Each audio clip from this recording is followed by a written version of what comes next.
The book really is fiction. It really is fiction, but in fiction, I'm trying to create the reality that I saw at the time. You kind of take things of your characters, and there's some very colorful characters in there, but from different people, and you kind of throw it into like soup, and then you stir it around, out comes somebody that's got a little bit of flavor of different people. And so it is fiction, but fiction was the only way that I could communicate what I felt about working for the news media and being asked to deliberately contrive this model that was false. Let me tell you a little bit about the book. The main character is Adrian Wright. Adrian comes from the north. His parents are environmental activists, but he doesn't give a shit about it. He just wants to go and buy this lakefront restaurant and make some quick money, and at any cost. He meets this guy, Dr. Greenberg, and he's selling him, you have to serve a purpose. You have to protect the environment. For one thing, you have a lakefront restaurant. If the lake goes, if you screw up the lake, you're not going to have waterfront. But beyond that, you have an obligation, you know, and he's getting into the ethical thing. You have a reporter named Brian Lehman.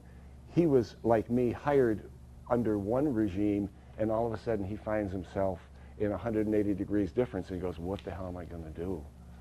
You know? And so those are the main characters, and then the central issue that goes through the book is this massive development in the East Side where the university and the business community have teamed up to create a massive sports arena. Now that's fiction, right? But at one time there was the Sports Alliance where the Chamber of Commerce and the university were trying to figure out how to get sports into here to make money. And then we had the Progress Center, which was the public-private partnership. So instead of using those real things, I just created this athletic thing, which would be a massive development in land that was conservation, designated conservation. And so anyway, that's the issue.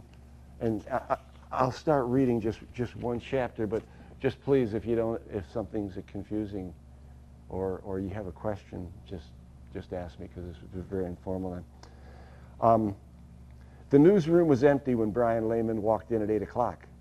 He liked it that way. Under the new leadership of the Gainesville Times, he had come to feel that if he was to be a journalist as he conceived of journalism, he would have to do it when nobody was watching. He was still fuming over Gina Ventura's withholding the handwritten toll road map. The public relations person in Lake City, which happened to me, destroyed some information that I had requested. Without the map, he had little new to report, but hell, if he tried to report about the political corruption the map likely revealed, the Gainesville Times editors would surely kill the story. Brian Lehman entered the business of journalism late in life. He was in his mid-30s when he joined the Gainesville Times. That was 6 years ago. He applied for the job as business writer, editor, and interviewed with his boss-to-be, Gerald Hartley, the city desk editor. He told Hartley he had doubts about the job. Why was the business writer, editor working under the city desk? A bigger concern was he didn't want to be a cheerleader for local business. He didn't want to write phony news articles about the good deeds of sleazy rich people. Hartley assured him that although the business writer, editor technically was under the city desk, the position was largely independent. Lehman had some authority to call the shots and make new decisions. His stories most likely would flow right through Hartley with only minor editing for grammar and style. And as to being a cheerleader for local business, hell no.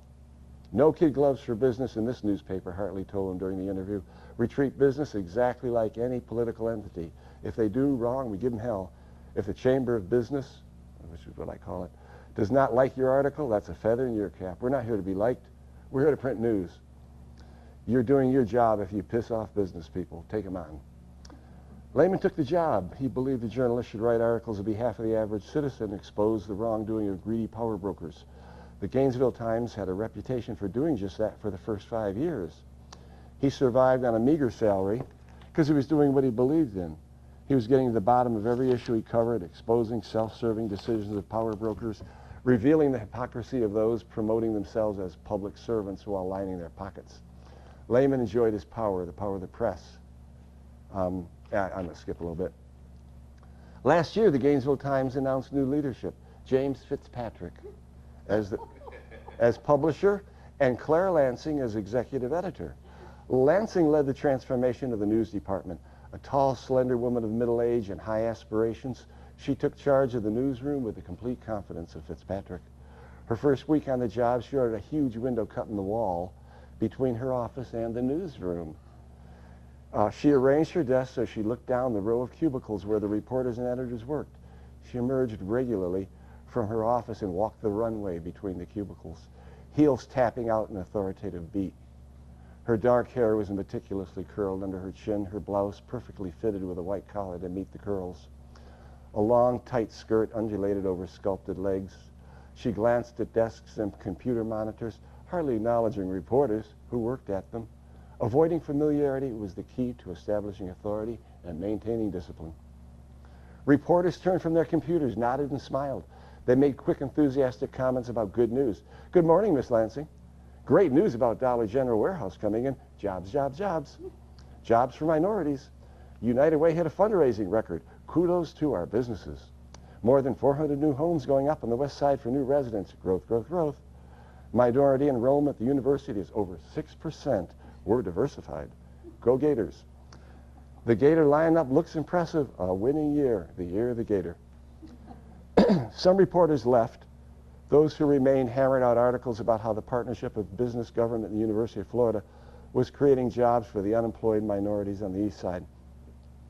In front-page photographs, business leaders flashed grins as they cut ribbons to commemorate a new project designed to help the community. The Greater Gainesville Chamber of Business and the Gainesville Times were selfless leaders in the efforts to boost unemployment. No more digging up dirt on political officials who support business development. No more showcasing the environmental movement. No more quotations from shrill neighborhood association members opposing subdivisions and shopping malls. No more quotations from the Sierra Club about the impact of asphalt and concrete on water quality and wildlife. No more giving Dr. Parker Greenberg, and his ilk a forum to vent their radical politics.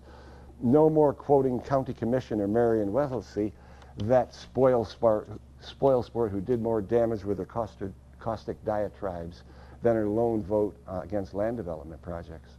Within a year, the Gainesville Times had cleaned up Gainesville.